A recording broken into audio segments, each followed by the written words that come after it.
Well, hello, and welcome to a doubler.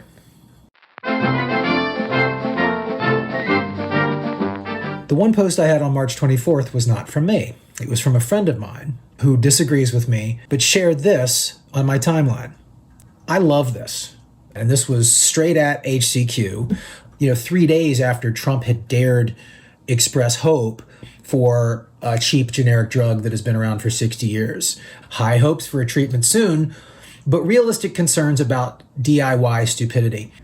And so this thread continues of we cannot allow hope because stupid people might get the wrong idea.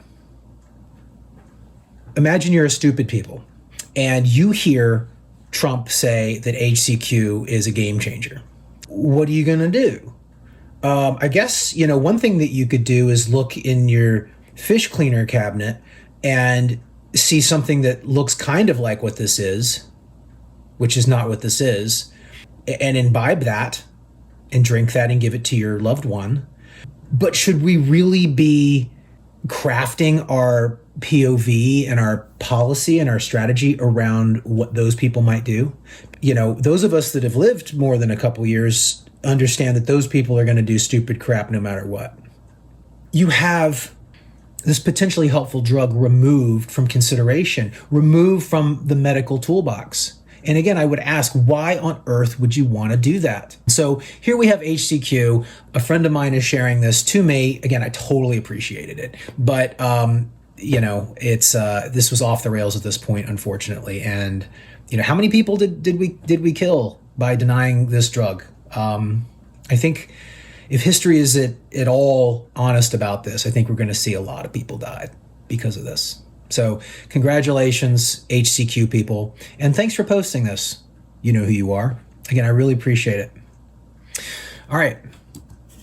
This one is another article essentially saying the same thing that Michael Levitt's Yahoo article a couple days ago said, which is the data that we are assuming is wrong. Not only that, but the data itself is correct. The data itself was showing not a 3%, a 3 to 5% IFR. When you look at the numbers, right? You don't just look at the Italy footage from the ICU room, which was horrible, right? You don't just look at the death counts. You don't just look at the case counts and the horrible stories, which are out there and are absolutely, most of them are true, or a lot of them are true. Some of them aren't. But you look at the numbers, and this is tracking down immediately and very quickly to close to the flu. Again, seems like it's more dangerous. But again, the question is how much more dangerous, and does that excuse what we're doing to ourselves? And that was the question. Is the cure appropriate to the disease, right? Our argument from the very beginning was, holy shit, no. You guys are going off the rails. You're totally overdoing this, and you're hurting things. The media essentially was, or the media especially, was misinterpreting a lot of this data.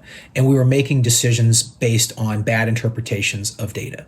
And that's what this was. And we've continued to do it. This was absolutely true. And what's interesting is the comments that I got on this article and other ones were not about the data, but the responses were a deluge of eyewitness accounts. All horrible stories, all completely valid for the conversation. I'm not ever going to say that we can't bring in those firsthand accounts. It's not that anybody's saying that we have to discount emotion here. Again, adult people who actually give a shit need to look at the data and the facts because, these things are compiled and they tell the larger story. And we do this about everything, right? This is how we do things on a large scale. And this was not happening here. And this was unhelpful.